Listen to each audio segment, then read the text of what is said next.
Ada sebuah danau di jantung benua Asia yang menampung 1/5 dari seluruh air tawar cair di dunia. Jumlah ini lebih banyak dari total air di 5 danau besar Amerika. Bahkan jika semua sungai di planet kita tiba-tiba berubah arah dan mulai menguras danau ini, dibutuhkan waktu 1 tahun penuh untuk menghabiskan airnya.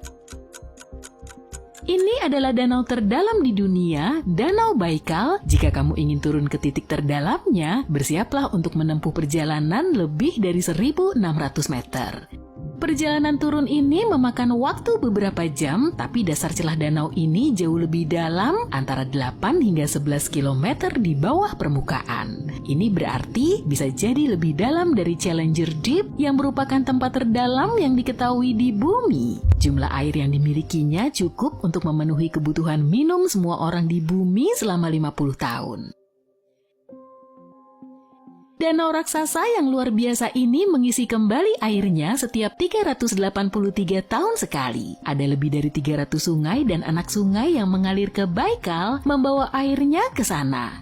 Dan hanya satu sungai yang mengalir keluar dari Baikal, yaitu Angara yang langsung mengarah ke Samudra Arktika.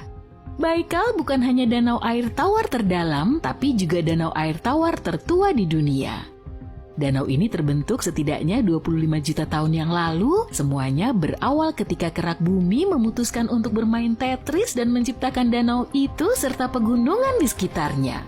Pada suatu masa, Baikal mungkin hanyalah sebuah dasar sungai biasa, tapi kemudian gempa dan patahan mengguncang bumi dan jarak antara kedua tepi danau menjadi lebih jauh.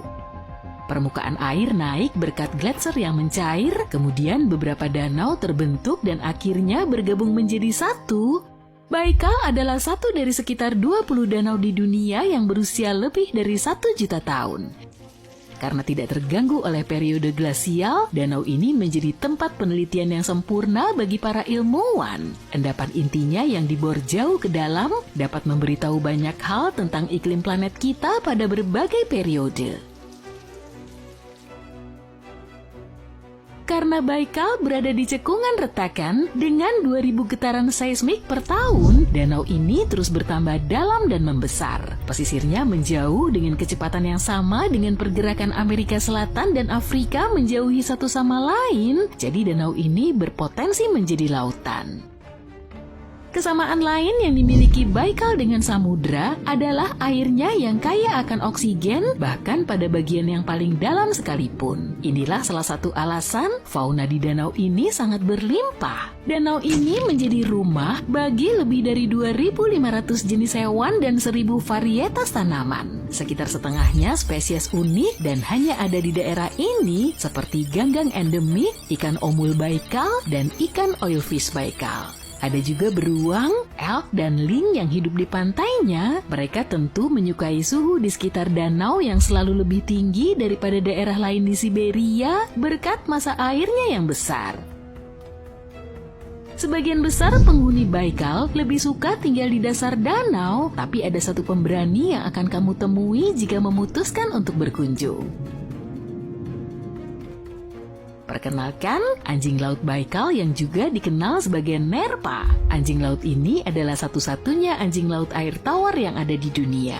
Mata Nerpa sangat imut, sampai-sampai hampir menggantikan peran Puss in Boots di film Shrek. Dan Nerpa in Boots ini terdengar menarik. Mata besar ini membantu mereka memantau ikan pelagis favorit mereka di bawah air.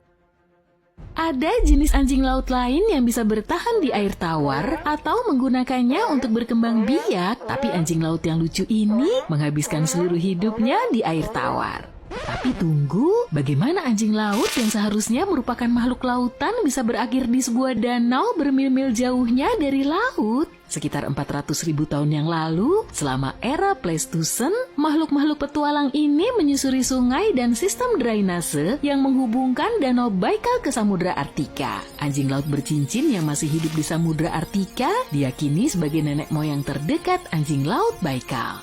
Saat ini anjing laut Baikal terkurung di rumah air tawar mereka karena perubahan saluran air, dan mereka tampaknya cukup senang dengan rumah mereka karena bisa memilih berbagai macam makanan. Anjing laut biasanya berkumpul di wilayah utara dan tengah danau, tapi pindah ke selatan pada musim dingin. Saat musim dingin, danau ini akan tertutup es yang mereka gunakan sebagai tempat bersantai, seperti halnya sepupu-sepupu mereka di lautan yang memanfaatkan bebatuan atau pantai.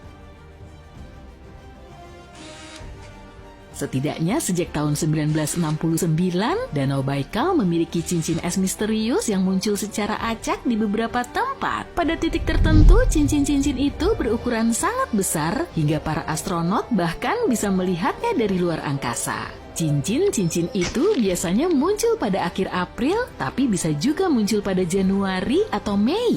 Para ilmuwan sempat kesulitan memecahkan misteri bagaimana cincin-cincin ini terbentuk. Mereka memiliki banyak teori, dan yang paling populer adalah gelembung gas metana dari dasar danau. Tapi kemudian, para ilmuwan menyadari beberapa cincin berada di perairan yang lebih dangkal, di mana emisi gas tidak terjadi. Jadi, tim ilmuwan internasional memutuskan untuk memecahkan misteri itu. Mereka pergi ke Danau Baikal, mengebor dinding es, dan meletakkan sensor di dalam air. Pada tahun 2016, ketika memulai penelitian, mereka mendengar bahwa 2 mobil van terjebak di cincin es misterius. Setelah menganalisis data dari sensor, ternyata rahasia di balik cincin itu adalah pusaran air hangat yang mengalir searah jarum jam di bawah lapisan es. Arus ini tidak terlalu kuat di bagian tengah pusaran, sehingga es di atasnya lebih tebal daripada di bagian tepi.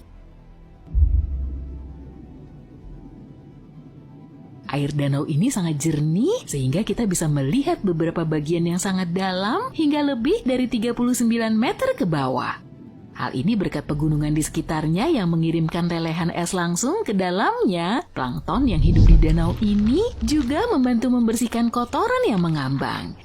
Ketika air yang jernih ini membeku, ia membentuk lapisan es yang luar biasa tebal dan transparan, dan angin senang sekali memahat di Baikal dan menciptakan karya seni yang unik di sini. Angin membawa air yang kemudian membeku menjadi desain yang sangat tidak biasa, gelembung-gelembung beku dan es yang belum pernah kita lihat sebelumnya.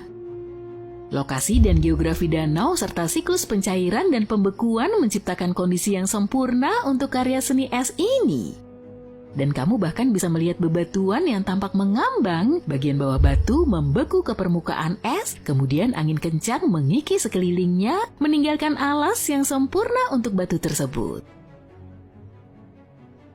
Jika batu-batu yang mengambang itu sudah terlihat menakutkan bagimu, gimana dengan monster Loch Ness versi Baikal? Masyarakat Buryat setempat memiliki legenda tentang Water Dragon Master yang tinggal di danau tersebut. Naga diyakini sebagai makhluk paling kuat yang hidup di bumi dalam mitologi Asia. Mereka percaya ada 4 naga yang mendiami 4 lautan, masing-masing bertanggung jawab atas salah satu arah mata angin. Baikal adalah laut utara dalam cerita ini.